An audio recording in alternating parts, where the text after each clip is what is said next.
नमस्कार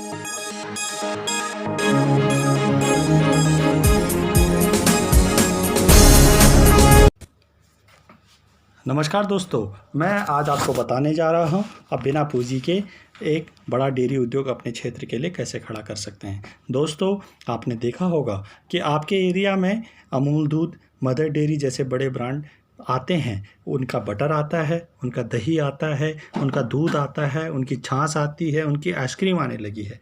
दोस्तों, अगर आप में जुनून है तो आप भी अपने क्षेत्र के लिए ऐसा एक बड़ा ब्रांड खड़ा कर सकते हैं, भले ही आपके पास बहुत कम पूंजी हो। आप ये काम कैसे कर सकते हैं उसको मैं सिंपल भाषा में आपको समझाने वाला हूँ। दोस्तों, आपने देखा होगा जब कोई बड़ा बिजनेस घराना कोई बड़ी कंपनी लगाता है तो वो अपना पैसा नहीं लगाता है। वो क्या करता है, वो शेयर मार्केट में आता है और वहाँ से पैसा रिसोर्स करके उस फैक्ट्री को लगाता है। और जब वो फैक्ट्री अपना लाभ कमाने लगती है तो वो उन शेयर धारकों को डिविडेंड देता है। तो दोस्तों, मान लिया जाए आपके गांव, आपके इसी तरह का एक फॉर्मूला मैं आपको समझाता हूं।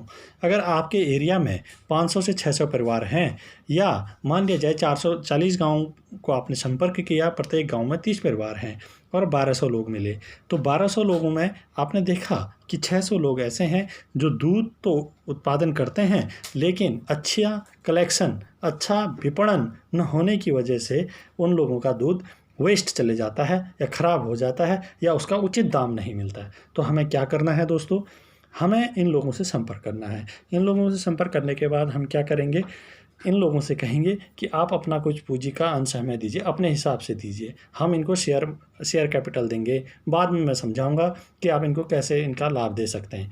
आप उनको समझाओगे कि हम इस एरिया में इतना बड़ा डेयरी का प्रोजेक्ट लगाएंगे, आपके छोटे छोटे पैसे से हम बहुत बड़ा कलेक्शन करेंगे और उसके बाद हम एक डेयरी प्रोजेक्ट लगाएंगे। डेयरी प्रोजेक्ट लगने के बाद जो है उस एरिया में आप दूध कलेक्ट करना शुरू करेंगे, जिसका उस डेयरी उद्योग में उस प्रोसेसिंग होगा और वहीं से उसका मार्केटिंग होगा, विपणन होगा।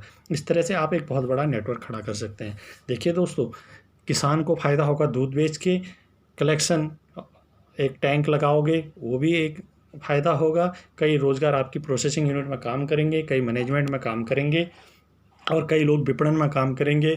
आप बूथ सेंटर देंगे, वहाँ भी काम होगा। इस तरह से एक बहुत बड़ा उद्योग आपका खड़ा हो सकता है। लेकिन दोस्तों, ये बहुत आसान नहीं है। इसमें ऑनेस्टी और इंटीग्रिटी बहुत ज़्यादा ज़रूरत है। आदमी को ऑनेस्ट होना, ईमानदार होना, लॉयल होना बहुत ज़रूरी होता है। उसके अंदर जज्बा होना चाहिए कि वो अपने क्षेत्र के लिए कुछ करना चाहता है। अब देखिए दोस्तों, ये कैसे होता है मैं आपको बताता हूँ। हमारे यहाँ इंडिया में एक कोऑपरेटिव सोसाइटी एक्ट है। कोऑपरेटिव सोसाइटी एक्ट के अंदर आप अपनी सोसाइटी रजिस्टर कर सकते हैं। इसके लिए कम से कम 10 लोगों की ज़रूरत होती है। आप रजिस्ट्रार से मिलने के बाद उसका पूरा आप प्रोजेक्ट देखने के बाद किस क्षेत्र में आप काम करना चाहते हैं, बायलॉज वगैरह, अगर आपको इसके बारे में ज़्यादा कठिनाई लगती है तो आप अपने नज़दीकी किसी सीए से मिलिए और उसको अपना पूरा प्लान बताइए। और हाँ, आपको उसको प्लान बताते वक्त ये ज़रूर बताना है कि हमें इतना पूंजी कम से कम लोगों से कलेक्ट करना है। तो वो क्या करेगा, वो ऑथराइज कैपिटल बोलते हैं, एक टेक्निकल भाषा है, या पेड अप कैपिटल बोलते हैं, उसका अमाउंट बढ़ा देगा। जब आप लोगों से कलेक्ट करने जाओगे तो आप जब लोगों से पैसा कलेक्ट करोगे तो उनको शेयर सर्टिफिकेट दोगे। शेयर सर्टिफिकेट देने के बाद आप उनको, जब आपका यूनिट लग जाएगा तो आप उनको लाभांश दोगे।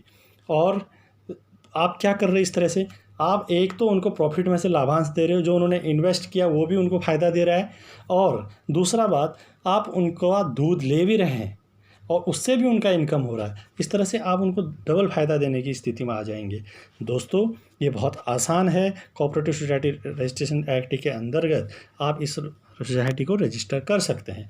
आपके पास एक निश्चित पूंजी होने के बाद बैंक भी आपको लोन दे सकता है इसमें, और अगर आप बैंक पहुंचेंगे तो बैंक इसमें लोन देगा। देखिए दोस्तों, इसमें जब आप सोसाइटी खड़ी करते हैं उसमें सदस्यता शुल्क और पेड अप कैपिटल बोलते हैं, शेयर कैपिटल बोलते हैं, वो दो बहुत महत्वपूर्ण चीज़ें होती हैं। सीए जब आपकी सोसाइटी रजिस्टर करेगा, आपको बायलॉज देगा, पैन कार्ड देगा, सोसाइटीज़ के क्या रूल रेगुलेशन होंगे बायलॉज में, ये सब लिखे होंगे। उसके बाद आपका अकाउंट खुलेगा और आपका सोसाइटी रजिस्ट्रार में रजिस्टर्ड हो जाएगा। उसके बाद आप, जब आपके पास बहुत पैसा आ जाएगा शेयर कैपिटल के माध्यम से, आप ज़मीन खरीदोगे। देखो दोस्तों, जब आपका बड़ा यूनिट डेयरी का लगाते हैं तो उसके लिए ज़मीन की दो खूबियाँ बहुत ज़रूरी हैं।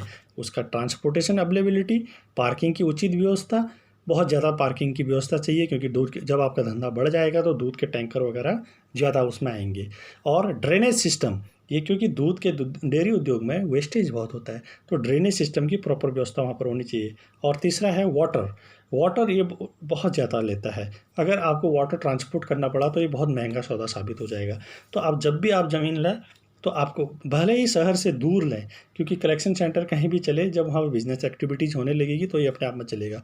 शहर से दूर जाने के कई फ़ायदे होंगे। आप ज़्यादा ज़मीन ले सकते हैं, अपनी चॉइस की ज़मीन ले सकते हैं, अपने हिसाब से उसको डेवलप कर सकते हैं।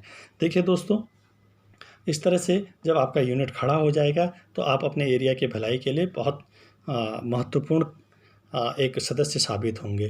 दोस्तों, सोसाइटी रजिस्ट्रेशन एक्ट में कैसे रजिस्टर करते हैं, ये आप या तो सोसाइटी रजिस्ट्रेशन एक्ट की साइट पर जाके पढ़ सकते हो, या नज़दीकी सीएम से मिलिए। ये बहुत आसान है, इसमें कोई बहुत बड़ी बात नहीं है। आप प्रोफेशनल हायर करेंगे और आप इस तरह से अपने क्षेत्र का ज़रूर भलाई कर सकते हैं। इसी के साथ मैं आज का वीडियो यहीं समाप्त करता हूँ। धन्यवाद दोस्तों।